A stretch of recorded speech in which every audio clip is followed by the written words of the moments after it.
Welcome back to my YouTube channel teaching exams. Friends, I hope आप सब अच्छे होंगे और स्टडी कर रहे होंगे। फ्रेंड्स, आज के इस वीडियो में हम टेंस का पहला पार्ट यानी कि प्रेजेंट इंडेफिनिट टेंस पढ़ने वाले हैं और बहुत ही अच्छे से सिंपल वे में एग्जाम्पल के साथ पढ़ने वाले हैं।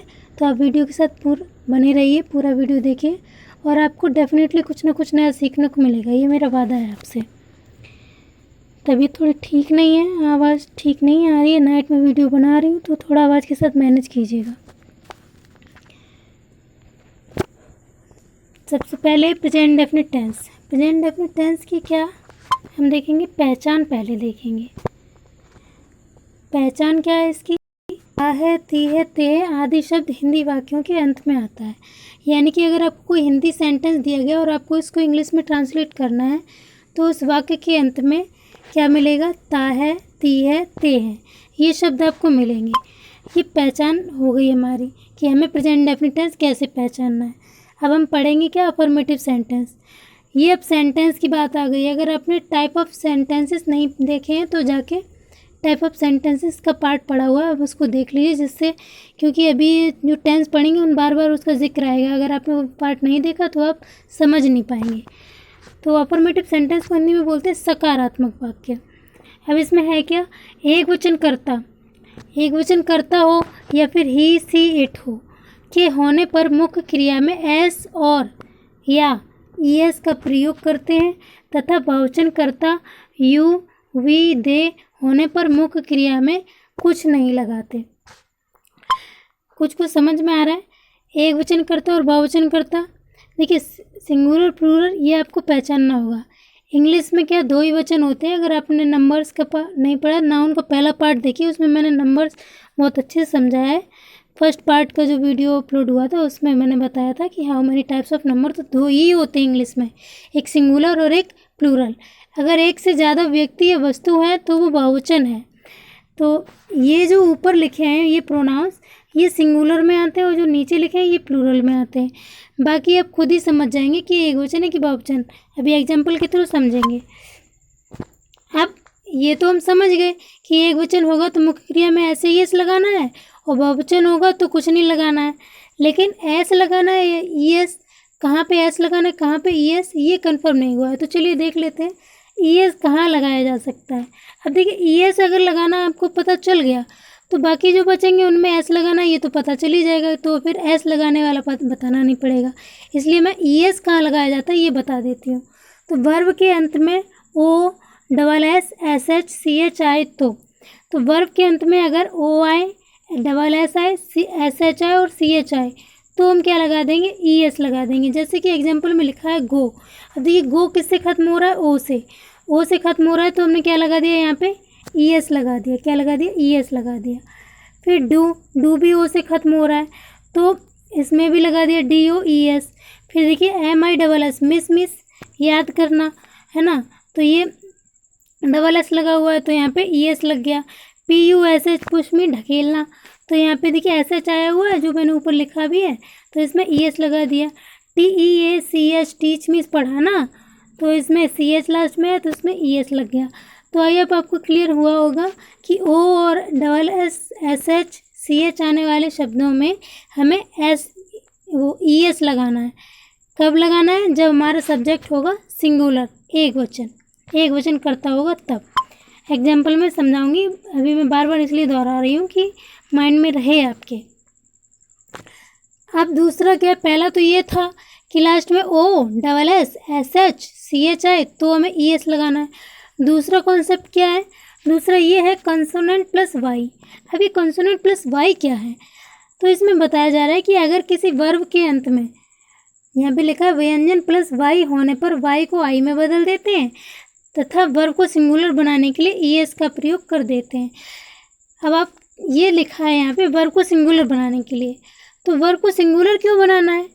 क्योंकि सारी जो क्रियाएं होती हैं वो प्लूरल होती हैं तो हमें उन्हें सिंगुलर बनाना पड़ता है, यानी एक वचन बनाना पड़ता है। तो यहाँ पे ई एस लगा के हम उन्हें सिंगुलर बनाते हैं। ठीक है, तो जैसे एफ एल वाई, फ्लाई लिखा है। अब फ्लाई को जब हम सिंगुलर बनाएंगे तो वाई का तो आई हो गया और आई के बाद में ई एस लग गया। ऐसे ट्राई में देखिए, ट्राई का क्या हो गया, आई और ई एस लग गया। क्राई में भी वही हो गया। तो अगर कॉन्सोनेंट प्लस वाई है तो ये अप्लाई होगा, कहाँ पे होगा, जब सब्जेक्ट कैसा होगा, सिंगुलर, सिंगुलर, ठीक है, सिंगुलर यानी कि एक वचन। अब अगला कॉन्सेप्ट क्या बोलता है, vowel plus Y, vowel plus Y यानी कि स्वर और वाई होने पर वाई नहीं, कोई परिवर्तन नहीं होता, ये नहीं है लगा, वाई में कोई परिवर्तन नहीं होता है। अगर वोवेल और प्लस वाई आ गया तो वाई में कोई परिवर्तन नहीं होता, एज इट इज़ लगी रहती है। एस लगाकर सिंगुलर बना देते हैं, मतलब हमें तो क्रिया ही सिंगुलर बनानी है तो हम केवल एस लगा के बना देते हैं, क्योंकि वाई से पहले देखिए ओ क्या, ए क्या है, वोवेल है, तो वोवेल है तो इसमें वाई को नहीं हटाया गया, छिड़कानी नहीं करी कि केवल एस लगा दिया गया। आई होप आपको क्लियर हो गया होगा कि कहाँ पे ई एस लगाना है और कहाँ पे एस लगाना है। बाकी की जितनी भी क्रियाएं बचती हैं उन सब में हम एस लगाएंगे, ये तो अंडरस्टूड ही है। तो अभी हम यहाँ पे एग्जांपल्स देख लेते हैं।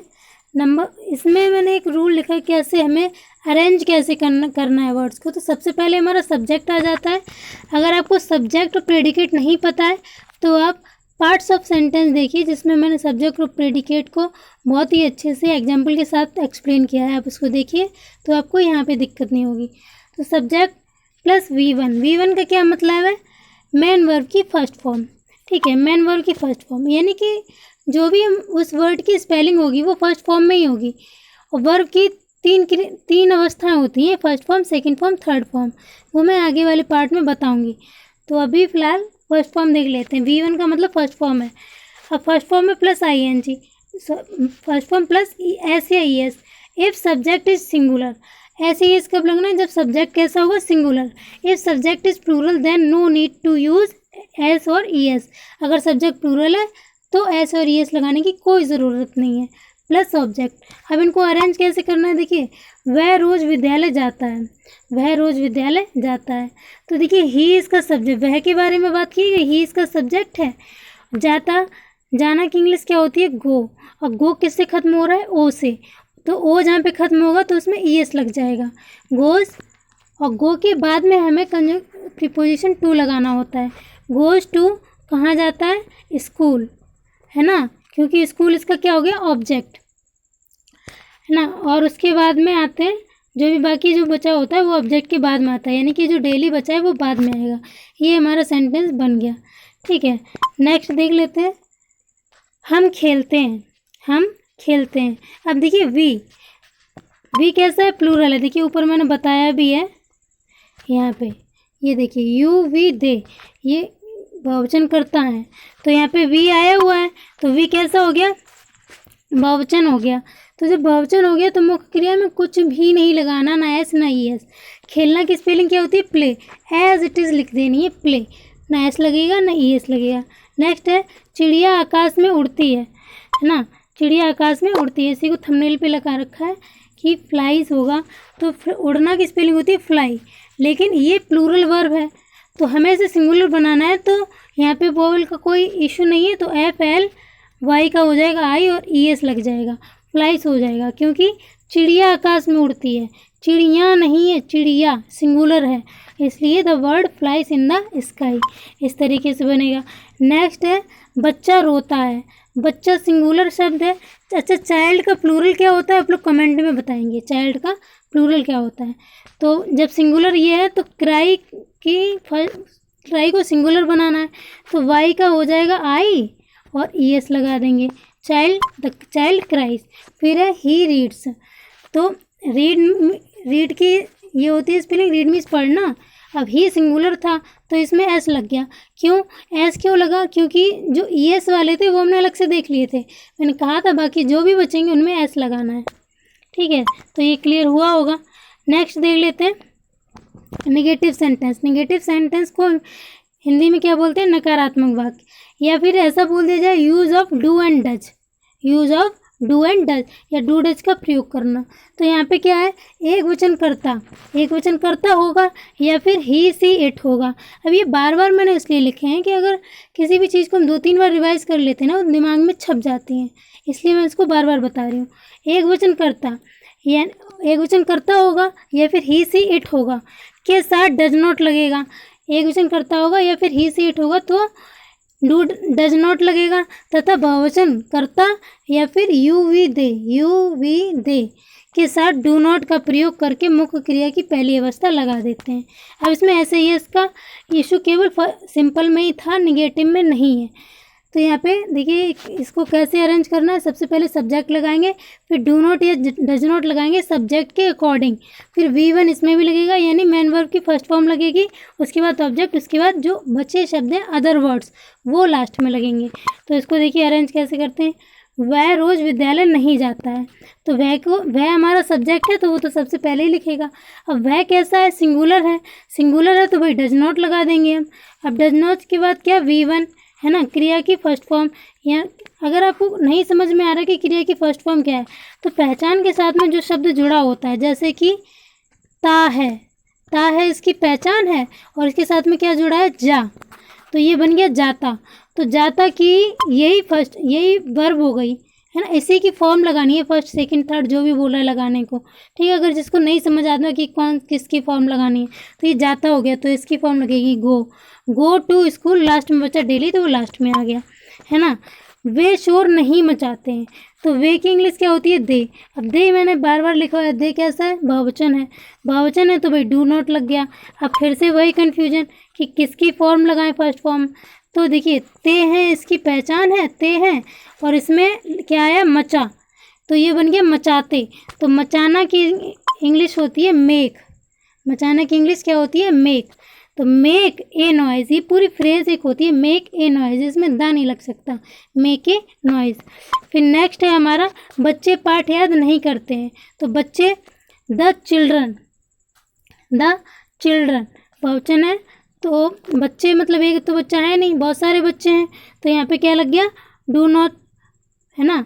फिर क्या, फर्स्ट फॉर्म कौन सी लगानी, लर्न की, याद नहीं करते हैं, तो याद करना की एक ही स्पेलिंग होती है, लर्न, और बाद में क्या बचा, ऑब्जेक्ट हमारा द चैप्टर। तो इस तरीके से ये हमारा नेगेटिव सेंटेंस भी खत्म हो गया है।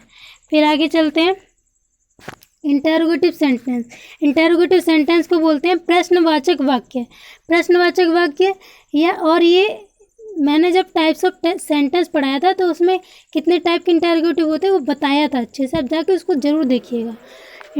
फिर इसमें क्या है, यस नो टाइप इंटरोगेटिव। अब ये कौन से इंटरोगेटिव है, यस नो टाइप, तो ये हिंदी वाक्य प्रश्नवाचक शब्द से प्रारंभ होते हैं, ठीक है। हिंदी वाक्य प्रश्नवाचक शब्द से प्रारंभ होते हैं। अब इसको अरेंज कैसे करना है, सबसे पहले हम लगाएंगे डू डज, किसके अकॉर्डिंग, सब्जेक्ट के अकॉर्डिंग। डू डज के बाद आएगा तुरंत सब्जेक्ट के बाद V1 plus object plus other word, last में क्वेश्चन मार्क इज मस्ट, तो क्वेश्चन मार्क तो लगाना ही लगाना है।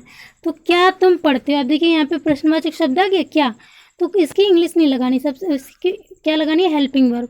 अब हेल्पिंग वर्ब डू लगेगी या डज, ये हमें सब्जेक्ट को देख के पता चलेगा। सब्जेक्ट इसका क्या है, तुम की इंग्लिश क्या है, यू। अब यू हमारा कैसा है, प्लूरल, तो प्लूरल है तो सबसे पहले डू लग गया, फिर हमें सब्जेक्ट चाहिए तो फिर ये यू लग गया, यू के बाद क्या आ गया, रीड आ गया, यू के बाद रीड आ गया। फिर क्या, वे बाजार जाते हैं, तो अब यहाँ पे भी वही इशू, वे की इंग्लिश क्या है, दे, और दे कैसा है, प्लूरल, तो प्लूरल है तो डू लग गया, डू के बाद में दे और first form go to market, ठीक है। फिर एक क्या, गणेश खाना पकाता है, तो गणेश एक ही लड़का है तो भाई सिंगुलर हो गया, तो डज पहले आ जाएगा, डज गणेश कुक फूड। तो इस तरीके से ये बनना था। अगर हिंदी वाक्य प्रश्नवाचक शब्द से शुरू हुआ है तो हम किससे बनाएंगे, डू और डज से। कौन सा, प्रेजेंट इंडेफिनिट, जिन हिंदी वाक्यों के अंत में ता है, ती है, ते हैं आते हैं, वो सेंटेंस हम डू डज से शुरू करेंगे। नेक्स्ट आगे बढ़ते हैं, WH टाइप इंटरोगेटिव सेंटेंस। अभी हमने यस नो टाइप पढ़े थे जिनके आंसर यस या नो में दिए जा सकते हैं। अब हम पढ़ेंगे WH टाइप इंटरोगेटिव सेंटेंस। तो यहाँ पे क्या है, इन हिंदी वाक्यों के बीच में प्रश्नवाचक शब्द क्या, क्यों, कहाँ, कैसे, कब आदि आते हैं। तो ये जो प्रश्नवाचक शब्द हैं इनके बीच में आते हैं प्रश्नवाचक शब्द, ये जो वाक्य होते हैं इनके बीच में आते हैं। तथा अंग्रेजी बनाते समय प्रश्नवाचक शब्द की अंग्रेजी सबसे पहले आएगी, ठीक है, इस बात को याद रखेंगे। तो यहाँ पे क्या, क्वेश्चन क्वेश्चन वर्ड, तो सबसे पहले तो क्वेश्चन वर्ड लगा देंगे, जो भी उस सेंटेंस का क्वेश्चन वर्ड होगा वो लगा देंगे, और फिर डू डज लगाएंगे सब्जेक्ट के अकॉर्डिंग। सब्जेक्ट देखेंगे सिंगुलर है तो डज, प्लूरल है तो डू। फिर सब्जेक्ट, सब्जेक्ट के बाद V1 मतलब मेन वर्ब की first form plus object plus other word, last में क्वेश्चन मार्क।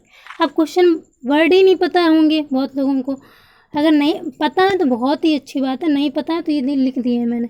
वाट मीन्स क्या, वाई मीन्स क्यों, वेयर मीन्स कहाँ, व्हेन मीन्स कब, हाउ मीन्स कैसे, विच मीन्स किसका या किसकी, हु मीन्स कौन। तो ये थे क्वेश्चन वर्ड्स। अब इनके एग्जांपल देख लेते हैं, किसके, WH टाइप के। तो यहाँ पे देखिए, वह क्या करता है। अब क्या बीच में आया हुआ है, बीच में आया हुआ है तो हमें इसी को पहले उठा लेना है। क्या का इंग्लिश क्या है, वाट। अब हमें बता रहा था कि डू डज लगाना है, तो डू डज के लिए हमें सब्जेक्ट देखना है, सब्जेक्ट क्या है, वह, तो वह सिंगुलर है तो डज आ जाएगा, डज। उसके बाद सब्जेक्ट क्या है, ही। मेन वर्ब की फर्स्ट फॉर्म लगानी है तो कर्ता की इंग्लिश क्या होती है, डू। बस बन गया, कितना इजी था, है कि नहीं। फिर वेयर, वे कहाँ रहते हैं, तो कहाँ को पहले पकड़ लो क्योंकि ये क्वेश्चन वर्ड है, क्वेश्चन वर्ड पहले लगेगा। अब वे प्लूरल है भाई, है ना, तो प्लूरल है तो डू आ जाएगा। और वे की इंग्लिश क्या होती है, दे, है ना, दे। और रहना की इंग्लिश क्या होती है, लिव। तो इस टाइप से ये बन गया। तो बहुत ज़्यादा कठिन नहीं, यहाँ पे भी देखिए क्वेश्चन वर्ड वाई पहले ले लिया गया, वाई के बाद डू डज, फिर बनना वैसे यस नो टाइप की तरीके से ही है। फ़र्क इसमें आ जाता है कि हमें क्वेश्चन वर्ड पहले लगा देना है, बस फ़र्क सिर्फ इतना ही होता है WH टाइप और यस नो टाइप में।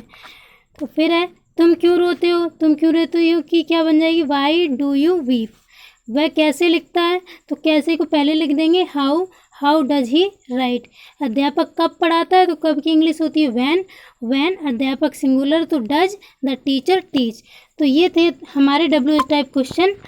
तो आई होप आपको समझ आया होगा, वीडियो अच्छी लगी होगी। तो thanks for watching this video, and अगर आप चैनल पे नहीं हैं तो please subscribe my channel, do like, comment, share and subscribe, press the bell icon for the more videos. Thanks all, take care all, God bless you all. Thank you so much.